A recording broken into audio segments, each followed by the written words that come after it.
ஹஜ் பயணம் செய்யும் இஸ்லாமியர்களுக்கு பல்வேறு அடிப்படை உதவிகளை செய்யும் வகையில் கோவை ஆதம் டிராவல் சார்பாக ஹஜ் பயணம் செய்யும் பயணிகளுக்கான விழிப்புணர்வு நிகழ்ச்சி கோவை போத்தனூர் சாலையில் உள்ள தென்றல் மஹாலில் வைத்து நடைபெற்றது. இந்நிகழ்ச்சியில் தமிழக வக்ஃப் வாரிய உறுப்பினர் ஃபாத்திமா முசாவிர் மற்றும் ஹஜ் பயணிகள் ஒருங்கிணைப்பாளர்கள் முகமது ரபீக், மௌலவி ஹபீஸ் உட்பட பலர் கலந்து கொண்டனர். இதில் பல்வேறு ஹஜ் விதிமுறைகள், அரசு கொடுக்கும் சலுகைகள், நம்பகமான டிராவல்ஸ் நிறுவனங்கள், இணைய பக்கங்கள் குறித்து விளக்கம் அளிக்கப்பட்டது. இதில் கலந்து கொண்ட மனிதநேய ஜனநாயக கட்சியின் பொதுச் செயலாளர் தமிமுன் ஹன்சாரி செய்தியாளர்களுக்கு பேட்டியளித்தார். இந்தியாவிலிருந்து புனித மெக்காவுக்கு புனித பயணம் மேற்கொள்ளக்கூடிய இந்தியர்களுடைய எண்ணிக்கை வருடந்தோறும் அதிகரித்துக் கொண்டே இருக்கிறது. இந்திய அரசாங்கமும் மாநில அரசுகளும் சிறப்பான முறையில் அரசு சார்பில் புனித பயணிகளை மெக்காவுக்கு அனுப்பி வைப்பதில் சிறப்பான பங்குகளை செலுத்தி வருகின்றார்கள். அதையும் தாண்டி அரசாங்கத்துடைய ஏற்பாடுகளை எல்லாம் கடந்து தனியார் நிறுவனங்கள் மூலமாக புனித மெக்காவுக்கு செல்லக்கூடிய இந்திய ஹஜ்ஜி பயணிகளுடைய எண்ணிக்கை வருடந்தோறும் அதிகரித்துக் கொண்டிருக்கிறது. இந்த சூழலில் அரசாங்கமே சரியான தகுதியான பயண நிறுவனங்களை அடையாளம் காட்டி அங்கீகரித்திருக்கிறது. அங்கீகரிக்கப்பட்ட நிறுவனங்களின் மூலமாக ஹஜ்ஜி பயணத்துக்கு செல்லக்கூடியவர்கள், குறிப்பாக அரசு நடவடிக்கைகளை கடந்து தனியார் டிராவல் அரசு ஏற்பாட்டை கடந்து தனியார் நிறுவனங்கள் மூலமாக ஹஜ்ஜி பயணம் செய்யக்கூடியவர்களுடைய எண்ணிக்கை அதிகரிக்கக்கூடிய நிலையில் அரசாங்கமே பதிவு செய்யப்பட்ட அங்கீகரிக்கப்பட்ட நிறுவனங்களை மக்களுக்கு அடையாளம் காட்டியிருக்கிறது. இதை கடந்து ஒரு சில போலி நிறுவனங்கள் விளம்பரங்களை செய்து குறைந்த விலையில் நாங்கள் மெக்காவுக்கு யாத்திரைகளை அழைத்து செல்கிறோம் என்று அறிவிப்புகளை செய்கிறார்கள். ஆனால் அவர்கள் செய்யக்கூடிய அறிவிப்புகளைப் போல அவர்கள் நடந்து கொள்வதில்லை. இதனால் பெருமளவிலான நம்ம இந்திய ஹஜ்ஜி பயணிகள், புனித பயணம் மேற்கொள்பவர்கள் பாதிக்கப்படுகிறார்கள். இந்த பாதிப்பை தொடர செய்யக்கூடாது.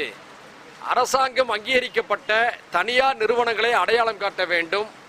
அவர்களின் வழியாகவே புனித ஹஜ்ஜி பயணம் செல்ல நமது மக்களை வழிகாட்ட வேண்டும், வலியுறுத்த வேண்டும் என்ற அடிப்படையில் இன்றைய தினம் சென்னைக்கு அடுத்தபடியாக கோவையில் இந்திய ஹஜ்ஜி ஏற்பாட்டு குழுவின் சார்பில் பல்வேறு அங்கீகரிக்கப்பட்ட தனியார் நிறுவனங்கள் சேர்ந்து ஒரு வழிகாட்டும் நிகழ்ச்சியை ஏற்பாடு செய்திருக்கிறார்கள். ஆதம் இன்டர்நேஷனல் என்ற நிறுவனம் இந்த ஏற்பாட்டினை செய்திருக்கிறது. பல்வேறு அங்கீகரிக்கப்பட்ட, அரசினால் அங்கீகரிக்கப்பட்ட ஹஜ்ஜி நிறுவனங்கள் இதில் பங்கேற்றிருக்கிறார்கள். ஹஜ்ஜி பயணத்துக்காக விண்ணப்பித்தவர்களும் இங்கே வருகை தந்திருக்கிறார்கள். எங்களுடைய சுருக்கமான வேண்டுகோள் என்னவென்று சொன்னால், அரசாங்கத்தின் இந்திய ஹஜ்ஜி கமிட்டியின் சார்பாக அல்லது தமிழ்நாடு ஹஜ்ஜி கமிட்டியின் சார்பாக நீங்கள் உங்களுடைய பயணங்களை மேற்கொள்ள வேண்டும். அந்த வாய்ப்பினை கிடைக்காதவர்கள் இந்திய அரசினால் முறையாக அங்கீகரிக்கப்பட்ட, பதிவு செய்யப்பட்ட நிறுவனங்களின் வழியாக உங்களுடைய ஹஜ்ஜி பயணத்தை மேற்கொள்ள வேண்டும் என்று அன்போடு நாங்கள் அறிவுறுத்துகின்றோம், வலியுறுத்துகின்றோம். இதன் வாயிலாக ஏமாற்றங்களையும் சிரமங்களையும் நீங்கள் தவிர்க்க முடியும் என்பதுதான் இந்த நிகழ்ச்சியின் வாயிலாக நாங்கள் எல்லோரும் மக்களுக்கு சொல்லக்கூடிய ஒரு செய்தியாகும். சார், இது இந்த நிகழ்ச்சி சம்பந்தப்பட்ட விஷயம். இதுக்கு அப்பாற்பட்டு ஏதாவது கேள்விகள் இருந்துச்சுன்னா கேளுங்க.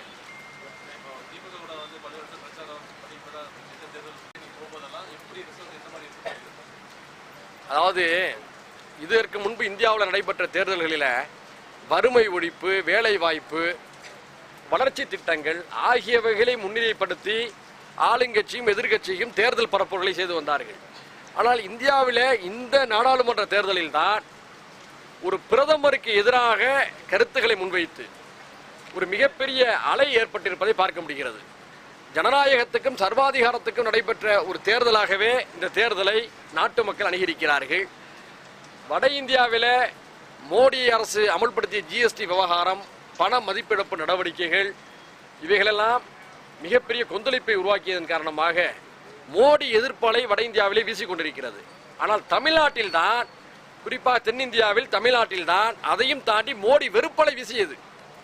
ஏனென்று சொன்னால், தமிழ்நாட்டை நரேந்திர மோடி மதிக்கவில்லை. கஜா புயல் பாதித்த போது இந்த மக்களை பார்க்கவில்லை, ஆறுதல் கூறவில்லை. பிலிப்பைன்ஸில் புயல் அடிக்கும் போது அதுக்கு 10,000 கோடி ரூபா கொடுக்கிறார். ஆப்பிரிக்காவுடைய வறுமை ஒழிக்கிறதுக்கு 12,000 கோடி ரூபாய் கொடுக்குறாரு. ஆனால் கஜா புயலால் பாதிக்கப்பட்ட தமிழ்நாட்டுக்கு 15,000 கோடி ரூபாய் தாங்கன்னு சொல்லி தமிழ்நாடு அரசு கேட்டபோது அதற்குரிய மரியாதை இல்லை. அப்ப தமிழ்நாட்டு மக்களை எல்லாம் உன்னிப்பாக கவனித்தாங்க. நீட் தேர்வுல வந்து அனிதாவுடைய மரணம், தற்கொலை ஒரு மிகப்பெரிய அதிர்வுகளை ஏற்படுத்தியிருக்கிறது.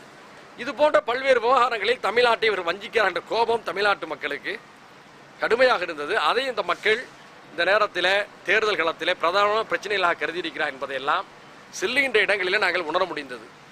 நிச்சயமாக ஆட்சி மாற்றம் வரும் என்ற நம்பிக்கை பரவலாக இருக்கிறது. அந்த ஆட்சி மாற்றம் என்பது காங்கிரஸ் தலைமையில் மாநில கட்சிகள், சமூக நீதி கட்சிகள் அடங்கிய ஒரு கூட்டணி ஆட்சியாக இருக்க வேண்டும் என்பதுதான் எங்களுடைய எதிர்பார்ப்பாகும். செய்தியின் அடிப்படையில், களத்தில் நாங்கள் பார்த்த தகவலின் அடிப்படையில் 30க்கும் மேற்பட்ட இடங்களில் திராவிட முன்னேற்ற கழகத்தின் தலைமையிலான காங்கிரஸ், கம்யூனிஸ்டுகள் அடங்கிய அந்த கூட்டணி தான் வெற்றி பெறும். 30க்கும் மேற்பட்ட இடங்கள், அது 35ஆவும் இருக்கலாம், 37ஆவும் இருக்கலாம். 30க்கும் மேற்பட்ட இடங்களில் மதச்சார்பற்ற முற்போக்கு கூட்டணி தான் அதிகமான இடங்களை கைப்பற்றும் என்று நாங்கள் உறுதியாக நம்புகிறோம். களத்தில் நாங்கள் பார்த்த செய்திகள், நடவடிக்கைகள், மக்களுடைய உணர்வுகள் அதை எங்களுக்கு வந்து உறுதிப்படுத்துது. நாங்கள் இது குறித்து எங்களுடைய கட்சியுடைய நிர்வாக குழு முடிவெடுக்கும். அதாவது அரசியலில் வந்து நாங்கள் எல்லாருடமே எங்களுடைய மனிதநேய ஜனநாயக கட்சியை பொறுத்தவரை அரசியல் நாகரிகத்தை நாங்கள் பின்பற்றுகிறோம். கொள்கை மாறுபட்டவர்களை கூட நாங்கள் கண்ணியமாகவே அணுகிறோம். உதாரணத்துக்கு நரேந்திர மோடி அவருடைய அரசியலை தான் விமர்சிக்கிறோமே தவிர தனிப்பட்ட பிரதமரை நாங்கள் விமர்சிக்கவில்லை.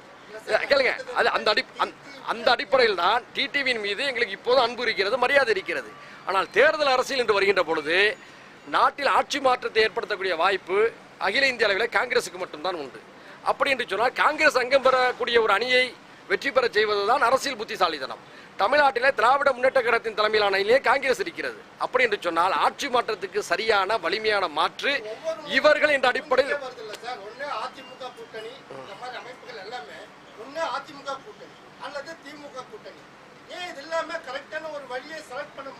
சரி,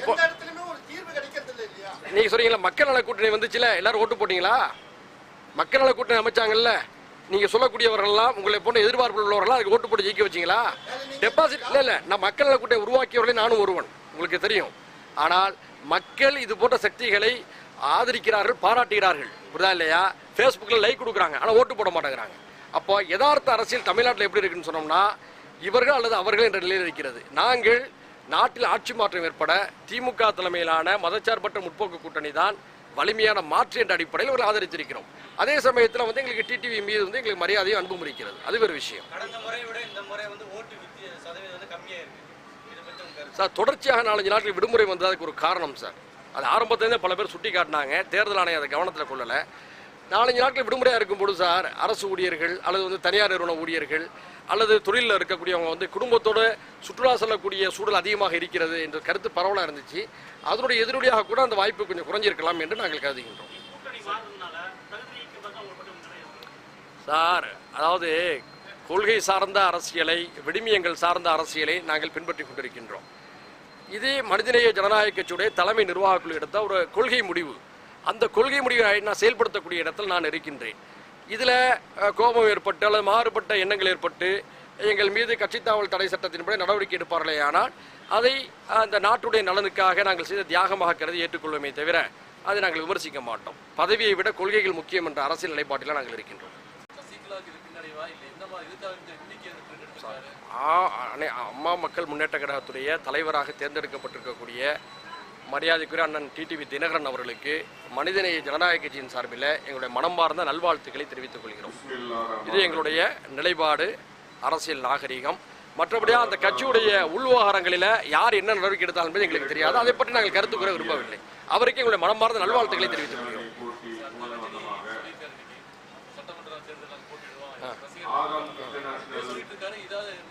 சார், நடிகர் ரஜினிகாந்த் இருக்கார் அல்லவா, உண்மையிலே அவர் மீது அவர் சிறந்த புத்திசாலின்னு நினைக்கிறேன். அவருக்கு மூப்பானார் காலத்தில் அவர் அரசியலுக்கு வந்திருந்தால் முதலமைச்சர் ஆகக்கூடிய சூழ்நிலை கூட அவருக்கு வந்திருக்க முடியும். அந்த வாய்ப்புகளை எல்லாம் தவற விட்டார். இப்போ ஒரு புதிதாக ஒரு படம் அவர் வெளியிடுறான்னு வச்சுருங்களேன், ஒரு அரசியல் பரபரப்பை தோற்றுவிப்பார். நல்லாவே நீங்கள் கவனிச்சு பாட்சா படத்துலேருந்து தான் நடந்துகிட்டு இருக்கு. இப்போ ஏதோ புதுசாக படம் எடுக்க போகிறான்னு நினைக்கிறேன். அதனால இப்படிப்பட்ட ஸ்டேட்மெண்ட் விட்டுருக்கான்னு நினைக்கிறேன். அவர் வந்து புத்திசாலி, தேர்தலில் நமக்கு என்ன நிலை ஏற்படுதுங்க என்பதை தெரிந்து முன்கூட்டியே ஒரு நல்ல முடிவு எடுத்துகிட்டு போயிட்டார். இப்போ அடுத்த சட்டமன்ற தேர்தலுங்கிறார், ஏதோ புதுசாக படம் வர போகுதுன்னு நினைக்கிறேன். இதுதான் நினைக்கிறேன். இப்ப 2 படம் தான் பண்ணிட்டு இருக்காங்க. படம்னே சொல்லாதீங்க. 150 படம் சரி சார், அதாவது நீங்க பத்திரிகையாளரா? அதாவது அவர் வந்து புதிதாக ஒரு படம் எடுக்கக்கூடிய சூழ்நிலை, அந்த படத்தை விளம்பரப்படுத்தக்கூடிய சூழ்நிலையெல்லாம் அவர் எப்போதுமே இது போன்ற பரபரப்பான ஸ்டேட்மெண்ட் விடுறது வழக்கம். இப்போதும் அந்த வழக்கம் தான் பின்பற்ற நாங்கள் கருதுகிறோம். அவர் ஒரு அரசியல் கட்சி ஆரம்பித்து அவர் அரசியலுக்கு வரதை பற்றி எங்களாம் மாற்று கருத்து இல்லை. ஏன்னு சொன்னோம்னா, ஜனநாயக நாட்டில் யாரும் அரசியல் கட்சி ஆரம்பிக்கலாம், யாரும் தேர்தலில் போட்டியிடலாம், மக்கள் ஆதரவு இருந்தால் வெற்றி பெறலாம். புரியுதா இல்லையா? நடக்கக்கூடிய நிகழ்வுகளை பார்க்கிறோம்.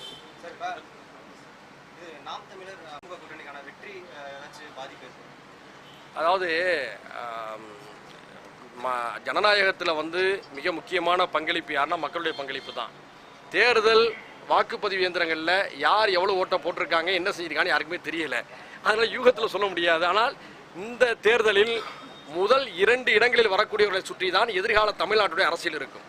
நல்லா புரிஞ்சுக்கொள்ளுங்க. இந்த நாடாளுமன்ற தேர்தலில் தமிழகத்தில் முதல் 2 இடங்களை பெறக்கூடிய கட்சிகளை சுற்றி தான் தமிழக அரசியல் எதிர்காலத்தில் அமையப் போகிறது. இதுதான் யதார்த்தம்.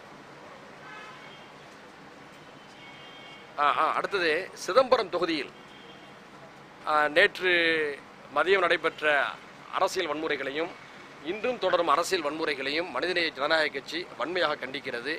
ஏனென்று சொன்னால், யாரும் யாருக்கும் வாக்களிக்கலாம், அவரவர் உரிமை, அதை யாரும் தடுக்க முடியாது, தவிர்க்க முடியாது இல்லையா? அதே சமயத்தில் வாக்களிக்கக்கூடிய மக்களின் மீது தாக்குதலை நடத்துவது, அச்சுறுத்தலை ஏற்படுத்துவது என்பது ஜனநாயக விரோத செயல். எனவே சிதம்பரம் தொகுதியில் வன்முறையில் ஈடுபட்டவர்கள் மீது தயவுதாட்சணியமின்றி நீதியின் அடிப்படையில் சட்டப்பூர்வமான நடவடிக்கைகளை தமிழக அரசு எடுக்க வேண்டும்.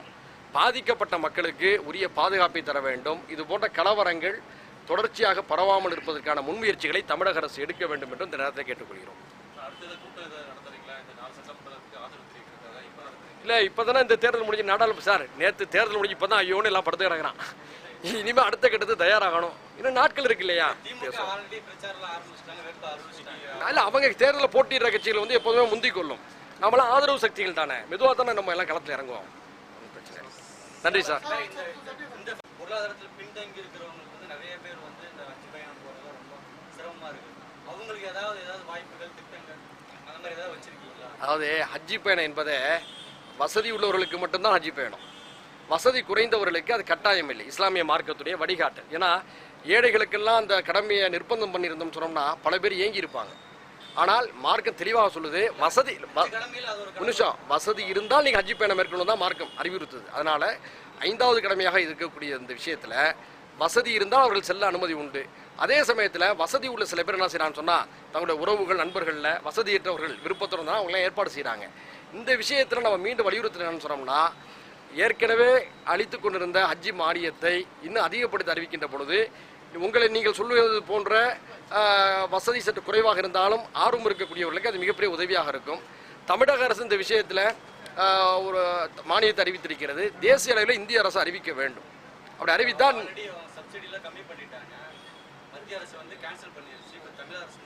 தமிழக அரசு மட்டும் தான் கொடுக்குது. அதை நாங்கள் கேட்ட கோரிக்கை தமிழக செஞ்சு கொடுத்தாங்க. அதுக்கு நம்ம என்றும் நன்றி உடையவர்களாக இருப்போம். அதை மதிப்போனமோ. தேசிய அளவில் இந்திய அரசு இதே போன்ற மானிய உதவிகள் அளிக்க வேண்டும் என்று கேட்டுக்கொள்கிறோம். நல்ல யோசனை. இந்த கருத்தை கூட நான் முன்வைக்கிறேன். இன்னைக்கு இந்த கூட்டத்தில் கூட நான் வலியுறுத்துறேனே, இதை பற்றி பரிசீலிங்கிற கோரிக்கை வைக்கிறேன். நல்ல யோசனை. நன்றிங்க.